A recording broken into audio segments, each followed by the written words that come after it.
This is Joe. Joe is a hard-working individual with a wife, 2 kids, a mortgage, a white picket fence, and a lab. And Joe's got big plans. Oh yes, for Joe is following the American dream of starting his own small business. Now he can run things the way he wants to run it. No more reports, no more spreadsheets, no more time cards, and no more bosses. Yep, Joe's future is looking pretty bright, and he can't wait to get started. Hello, my name is Charles Alexander, Director of the Small Business Development Center at Volunteer State Community College. And Volunteer State Community College is one of several small business development centers all across the state. And for those of you looking to start your own small business, I've got some good news and some bad news. The good news is starting your own small business can be a life-changing experience. The bad news? Starting a small business can be a life-changing experience. In fact, the U.S. Small Business Administration estimates that at least 50% of small businesses don't make it in their first 5 years. They say this is due to a lack of capital, a lack of experience, and a lack of planning. We've always heard, do what you love and you'll never work a day in your life. Well, unless you love reading financial management statements, bookkeeping, management, marketing, you're going to be doing some things that you don't love. Also, Joe really needs to take into consideration the amount of hours it takes to run a small business successfully. In the first year or two of your small business, 70 to 90 hours a week is not uncommon, and it can take an emotional, physical, and mental strain on you. Now, I don't want to discourage Joe, but I want him to know that there's a lot of thought and research that needs to go into this before he starts his own small business. And that gets us into our next piece, business planning. Business planning is a lot like using a blueprint to build a house. You wouldn't just rush out and start buying lumber and appliances and meet at a central location and start building. You'd need a blueprint with a layout and a budget and milestones.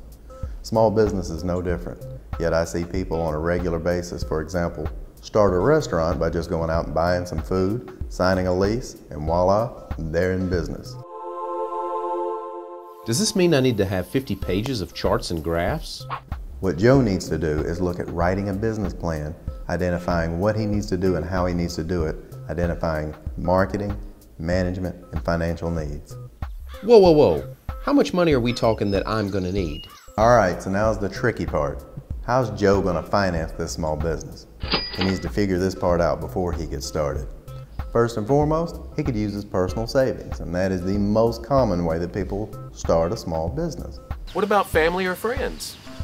If Joe uses this method, I highly recommend that he gets a contract written no matter what. Going to Meemaw's house for Thanksgiving won't be nearly as comfortable if he doesn't. What about credit cards? Credit cards. Never mind. You can use credit cards, just don't use one to start your small business. What about loans from a commercial bank? You can still get a loan from a bank. You just need capital and collateral. What about investors? This is the least likely of the bunch. And you can find an investor, it's just usually going to be somebody that you already know that believes in you. A small business administration loan. The government doesn't loan money directly. This is essentially Uncle Sam co-signing with you at the bank.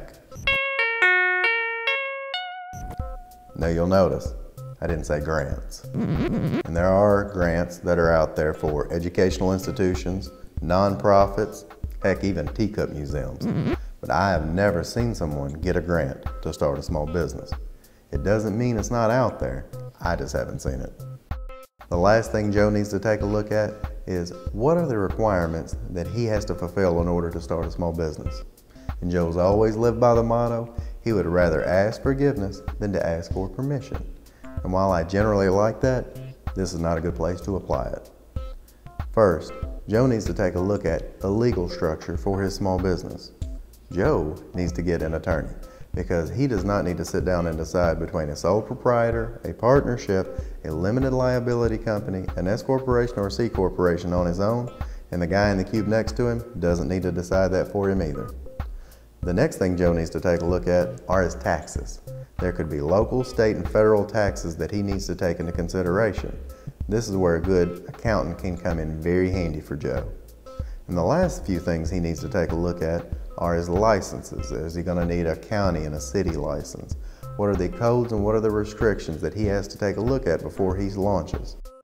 Although small business ownership can be very challenging, it can also be very rewarding.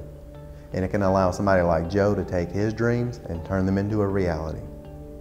Now, if you want to learn more about small business ownership, go to our website at tsbdc.org, click on training, and find a starting small business workshop that's right for you.